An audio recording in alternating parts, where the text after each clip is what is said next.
Now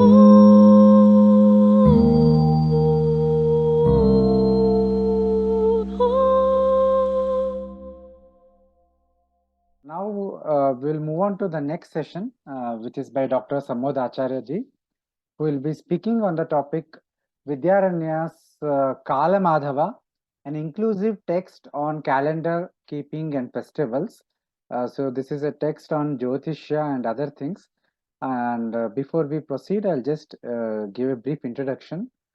Dr. Sammodacharya is a traditional Vidwan as well as an associate professor in the Department of Pharmacology, NAIHS College of Medicine, Nepal.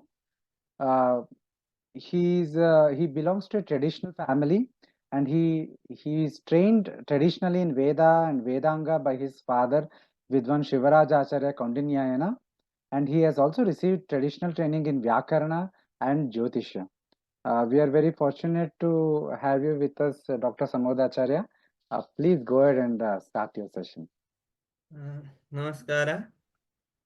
Suklambaradharan devam sasivarnam chaturvujam prasannavadanam dhyayet sarvavighnopashantaye dhatushchaturmukhi kantha sringatagaviharini nityapragalbhavachala mupatishte saraswatim taddivyamabdayan dhama saraswatamupasmahe yat prasadat praliyante mohandatamashachata Namo dharmaya mahate vedaya swayam bhuve ऋषिभ्यश्च ब्रह्मणेभ्यो veda vidbhyo namo namah. Dhanyavad Nitin ji for a brief introduction and including me in this very good program by Indica Moksha. And as we have been listening from the morning about Sri Madhavacharya, later known as Vidyaranya, Swami Vidyaranya, he has a tremendous contribution to our Oriental science and Oriental knowledge system. So I'll be talking very briefly because of the time is also going very fast, and I was enjoying to the Vidwans from the morning, and I will be talking very briefly on his very important work, that is Kāla-Mādhava. That is Kāla-Mādhava. We say that Kala srijati bhutani, Kala sanharate prajaha, Kala supteshu jagarti, Kalo hi durati krama. Now we listen to many talks on time and space by many scientists, because what is there is because of time only. We are born because of time, we grow because of time, and we die, we'll leave our bodies because of time, and we can never overcome the time. So time is especially in our system of knowledge, we always try to transfer it to next generation, because without transferring it to next generation, it will be taken up by Kala. So it is so important to have such talks so that we can transfer our knowledge to younger generations too. So generally, what is Kala? Because the Kāla-Mādhava itself contains the term Kala. It generally means both time and death. So when Kala comes, we have to leave our body. And it is, timekeeping is very necessary, that anybody can understand, because without keeping time, our day-to-day life cannot take place. Our all activities are governed by day and seasons, that we all know. All our agricultural activities, our food, everything is dependent on Kala. And animals also to keep the time, because we have, in terms of medical language, that is called biological clock, that is there in our brain, and it helps these even animals to determine time, at least as a day cycle and seasonal cycle. So these two are very important for all the living beings, not just animals, even plants. They have their time of growth, and many of these grass type of plants, they die and they again grow when the time comes. So whenever we talk about our dharmic karma, Desh and Kala are very important, and that's why we always mention them whenever we do Sankalpa. And there is very brief but a very nice introduction in very important Ayurveda text, that is Susruta Samhita. Kalo hi Bhagavan Swayambhu Ranadi Madhya Nidana Atra rasa vyapat sampatti jivita marane cha manushyana ayate sa sukshmam api kalanna liyata iti kalah shankalayati kalayati va bhutani kalah tasya samvatsaratmano bhagavanadityo kati visheshena kshi nimesha kashtha kala muhurta ho ratra paksha masar tvayana samvatsara yuga pravivagam karoti. So this how this time runs, and because it never stops. Sukshmam api kalanna liyata iti kala sankalayati kalayati va bhutani iti kala. It takes away everything. That's why it is called kala. Or it never stops. It goes on. That's why it is called kala. And it has, like, I will just go briefly to how our time measurement goes. And before that, I'll briefly talk about our Vedangas, because they are called the limbs of the Vedas. We have 6 Vedangas. First one being Siksha, that is concerned with correct pronunciation, correct way of recitation. So it is mainly for studying Vedas, that is required before studying Vedas. Kalpaha, we have that tells what are the rituals, how to be done. We have Grahya Sutras, Srauta Sutras as main text in Kalpa. Vyakaranam, we are actually very familiar with most of the students who study Sanskrit are at least very much familiar with Vyakaranam. And now what we have is Panini's Veda, Vyakarana, Ashtadhyayi, Vartik, and Patanjali's Mahavashya, Katyayana Vartika and Patanjali's Mahavashya. Then we have Yaskakata Nirukta, for specific words, devatas in the Vedas to understand them. We have Chanda-Sastra, most famous, and the Vedanga is Pingala Chanda Sutra. And the 6th limb, that is very important limb for Kala Ganana, is called Jyotishya. And because it is concerned with the bodies which emit light, it is called Jyotishya, like Surya, Chandra, Nakshatra. So by their movements, we decide the correct time. So it is also very important, and it is described in the Lagadha Muni's Vedanga Jyotishya in this way. Veda hi yajñarthama vipravrittaha kala nupurvya vihitascha yajñaha tasmadidam kala vidhana sastram yujyotisham veda sa veda yajñan yatha sikha mayuranan naganam manayo yatha tadvad vedanga sastranam jyotisham murdhani sthitam. Because our Vedas are basically for yajna, and yajna are prescribed according to samaya, kala. That's why if a Vidwan understands Jyotisha, he is able to understand the yajnas. And yatha sikha mayurana, arthat the crest of the peacock and the money of the naga. Similarly is the Jyotisha among the Vedanga Sastras. Though it is called the 6th limb, it has been given very important status as Jyotisham Murdhani Sthitam. Ganitam Murdhani Sthitam. Patha Veda is there in Yajusha Jyotisha. It is read as Ganitam Murdhani Sthitam in Yajusha Jyotisha. And Madhavacharya also says that Vyakhya Madhavacharyo Dharman Parashara natha tadanusthana kalasya nirnayam kartumudyatha. It is written in the Upadghata section or Karika section of this Kāla-Mādhava. What he says, that Madhavacharya, after describing the dharma as given by Parashara in Parashara Smriti, that we have already talked about, the Parashara Madhaviya, and that is very important text to understand the Smriti Sastra. And what he says is, after describing it in detail, he is now, what he is doing is he is giving the Kala, Tadanusthana Kala. The Dharmashastra prescribes various karmas, and Anusthana Kala should be decided, and that's why he is going for that. Tadanusthana Kalasya Nirnayam Kartum Udyatha. So tradition of timekeeping, I'll give very brief introduction about it.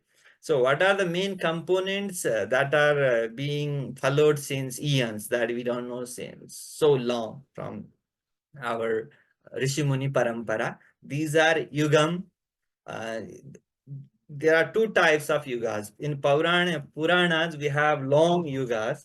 What I am talking about is 5-year yuga that is described in the Vedas, and that is described in the Vedanga Jyotishya. So there are 5 years in the yuga. So details we can find somewhere else. Varsha, we all know. So we follow mainly Saura Chandra Varsha, and that Varsha contains 12 months or 13 months. That we'll talk about that briefly. Ayanam, we have two ayanas, Uttarayana and Dakshinayana. Rituhu, mainly we have 6 ritus.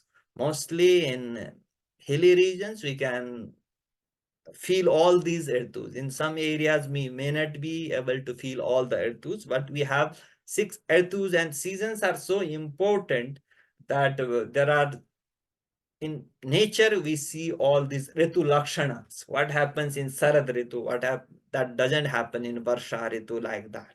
So Ritu is very important, and generally when we have 12 months, 12 masas, we have 2 masas in each Ritus. So there are 6 Ritus in a year. And Masaha, the name itself is derived from Mah. Maha is Chandrama. Mas Sabda, Mas Pratipadik. That is the Pratipadik denoting Chandrama. Chandrama is also called Maha only. So Masaha is the time when Chandrama goes through a cycle, complete cycle. So it has 2 pakshas. Like a bird has 2 wings, the Masa has 2 pakshas, Sukla Paksha and Krishna Paksha. And in our main Srauta Smarta tradition, we have Amanta Masa that starts on Shukla Pradipada and ends on the Amavasya. And sometimes in royal works, the Purnima Masa has also been used, but traditionally it starts on Sukla Pratipada. From Sukla Paksha is first Paksha. That's why it is also called Purva Paksha. Apuryamana Paksha. Krishna Paksha is also known as Apara Paksha, Bahula Paksha, or Kshiyamana Paksha. Because in Sukla Paksha, the Kala goes increasing till Purnima. It is called Apuryamana Paksha. And in Krishna Paksha, Kalas goes on decreasing till it is invisible. That's why it is called Kshiyamana Paksha. Tithi, actually in Vedic Parampara, the term mostly used in Vedas is Ahoratra. That's why Tithi is generally considered to be an Ahoratra. Starting from the sunrise to next sunrise is generally taken as a Tithi. So in a Masa, we have 30 Tithis, and in some Masas, we have 29, and then we have 30. So half of the months generally will have 29 Tithis, and half of them will have 30 Tithis. And the background, the nakshatram is generally the background where mainly the Chandrama is there. So we have 27 nakshatras. Many of us may be knowing that, starting from Kritikaha in the Vedas. So these nakshatras are in the background, whether we talk about Surya or Chandrama. Mainly these two are taken account for Kala Ganana in Vedanga Jyotisham and our Vedic Parampara. So by following the movements of Chandrama and Surya, we decide the Kala. And some additional components like Karanam, Yoga, Vasaraha, Rasi, and Sauramasa, like Meshamasa, Vrishamasa, are the other components which seem to be later additions. So Kāla-Mādhava, the Grantha, is also known as Kāla-Nirnaya, and it includes details of the components of time reckoning and how the date to be identified for different bratas and karma. Some additional rules for festivals are also included because it is a very detailed text on some of the festivals which are followed by various groups as well as by all the Hindus. The 5 chapters focus on different angles of timekeeping and how to decide on which day what brata or parva to be observed. And synopsis in the beginning, actually it is printed in many of the texts in the beginning as part of Upodghata, and that is also known as Kāla-Mādhava Karika. And all the slokas are there, 129 slokas. If we go through only these slokas also, we know the synopsis, what is there in the whole Kāla-Mādhava text. So if we study only these slokas, we get the glimpse of what it contains. So I have just tried to give a brief summary. So Upodghata, generally these karika are also given just before Upodghata, and many people include in Upodghata. Upodghata gives a general notion what is Kala and all. In second Prakarana is called Samvatsara Prakarana. Though it is called Samvatsara Prakarana, it contains the details about Samvatsara, and 5 types of Samvatsaras are included with the according to Vedas and Vedangas. Concept of Ayana, Ritu, Masa and Malamasa or Adhikamasa are included in this Samvatsara Prakarana. In third one is Pratipat Prakarana. It contains the details how Pratipada or the first tithi of Masa or Paksha. Each Paksha has Pratipada. So how Pratipada to be decided? That is a detailed Prakarana. And fourth one is Dvitiyadi Prakarana, from Dvitiya to Panchadasi. The Panchadasi includes Purnima and Amavasya, how the days has to be decided, and the festivals, which festivals fall on Dvitiya, Tritiya, Chaturthi, so on, Dasami, Ekadasi, Dwadasi, all these, and how to decide that have been given. See, these two Prakarana are actually make bulk of this Kāla-Mādhava.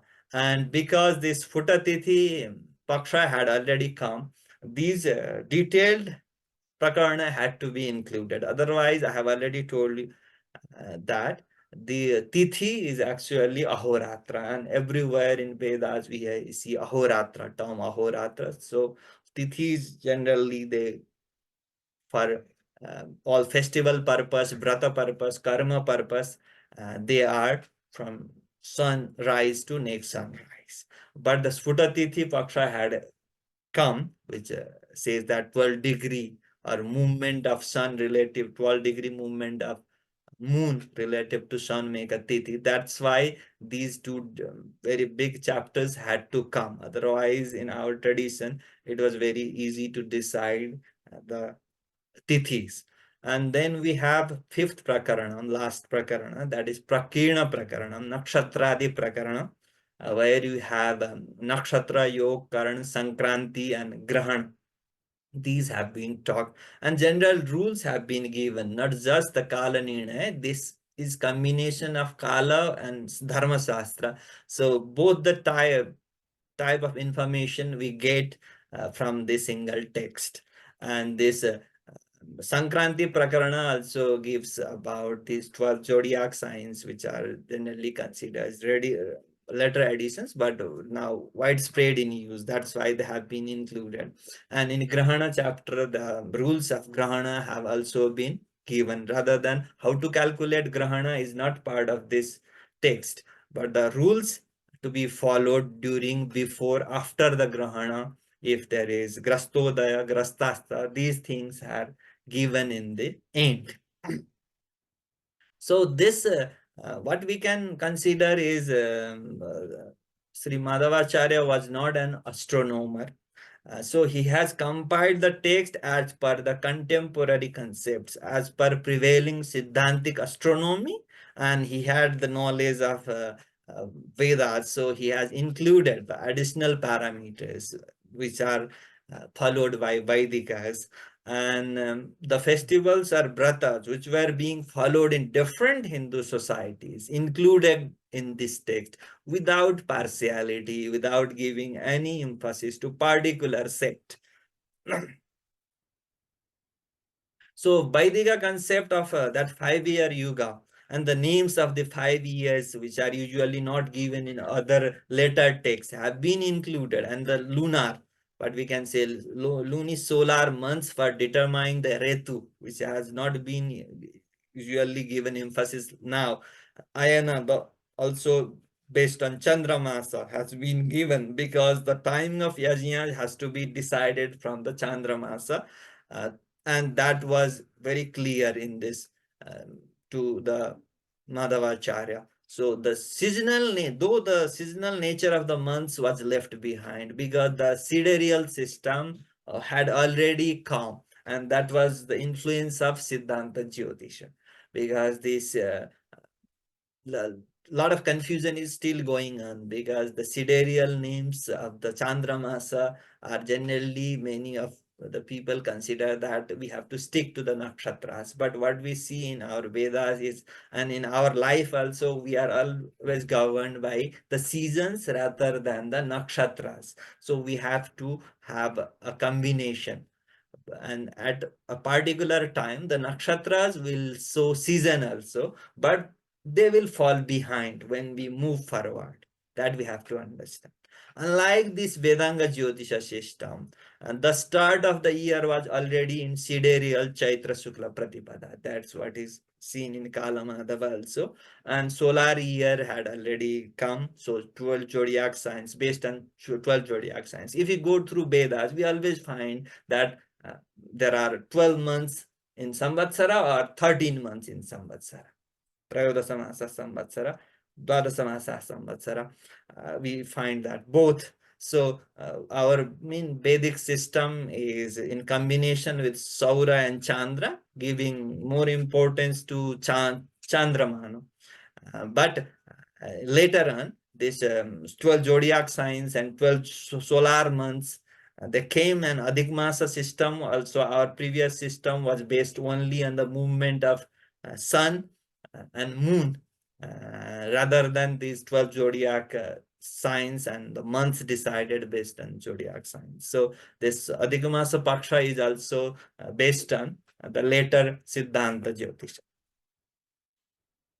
So Hemadri, Chaturvarga Chintamani, and Krityakalpataru of Lakshmidhara seem to have influenced his work, because this Dharmashastra he had already, before his time, these were already available, and quite detailed text on Dharmashastra and Kāla-Nirnaya also.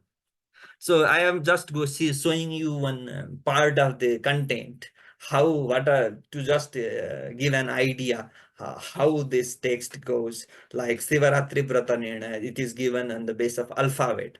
Sivaratri Vratasya Nittatva Kamyatve, Sivaratri Vrata Swarupa Nirnaya, Sivaratri Vrate Adhikarino Niyamaha, Sivaratri Vrate Grahya Tithi Nirnaya, Sivaratri Vrate Parana Kala Nirnaya, Sivaratri Vrate Sarvesham Adhikara, Sivaratri Savdartha Nirnaya. So it doesn't, though the text, the title seems to tell only this Kala, but more than Kala, many other aspects are included in this Kāla-Mādhava. That's why the text has become sort of much bigger than what we can say in comparison to Vedanga Jyotisha, which contains only 44 in Ajusha Patha, only 44 slokas.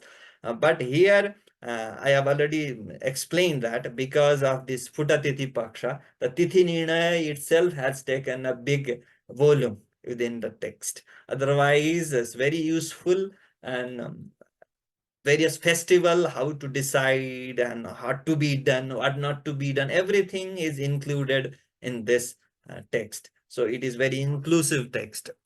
So the available editions, the print editions are quite few are available now. They are available in archives also, like Asiatic Society edition with notes by Chandrakanta Tarkalankara in Sakaira 1809 it was published. And Venkateshwara edition is a republication of the same edition. Actually, the only it is easily readable because this Chandrakanta Tarka Asiatic Society edition is printed in older style fonts. So Venkateswara edition is also same, and it is published in 1838. And Chaukhamba Sanskrit Sansthan edition is published with Hindi translation, total Hindi translation, and available, which is done by Dr. Braj Kishore Swami. It is published in Vikram Sambat 2045, that is 1889 Common Era. And Kāla-Mādhava Karika is also published with Vivarana by Bhatta Vaidyanath Suri. Only Kāla-Mādhava Karika from Anandasrama in Shaka era 1864. So these are some of the common editions which are available. More than this are available. This is the front page of Kāla-Nirnaya, published from Calcutta previously, and then it was republished by this Lakshmi Venkateshwara Mudranalaya, or just known as Venkateshwara Mudranalaya. This we can see in Sakabda 1838 or in Samvat 1973. And this one is Kāla-Mādhava Karikaha only. It is from Bhatta Vaidyanath Suri Krita Vivarana Sahitaha. And it is published in Salivana Sakavda 1864. So further we can, if we are more interested in Kala-Ganana aspect, we have Atharva Parishishtam, where Nakshatra Kalpa gives details about Nakshatra, Vedanga Jyotisham with Yajusha Patha with Shomakara Vashya, and Kaundinya and Vyakarana is published from Chaukhamba Vidya Bhavan. We can go through it. And B.N. Narahari Acharya has many articles, important article like Note on 5-year Yuga of Vedanga Jyotishya. And I have written 3 articles on this Vedic Kala-Ganana in India Facts a few years back. We can have this glimpse on it in India Facts. If you go to India Facts, you can go through this. So with this, I conclude this. And again, I thank Indica Moksha for this opportunity. And I try to give the glimpse of Kala-Ganana as well as Kāla-Mādhava. Dhanyavada. Sarve bhavantu sukhina, sarve shantu niramaya, sarve bhadrani pasyantu, ma kaschid dukkhavagjanah. Thank you very much, Dr. Sammodacharya, for a very concise and very insightful presentation on Kāla-Mādhava, a very important text on Jyotishya. Thank you very much for making time for this session. Dhanyavada.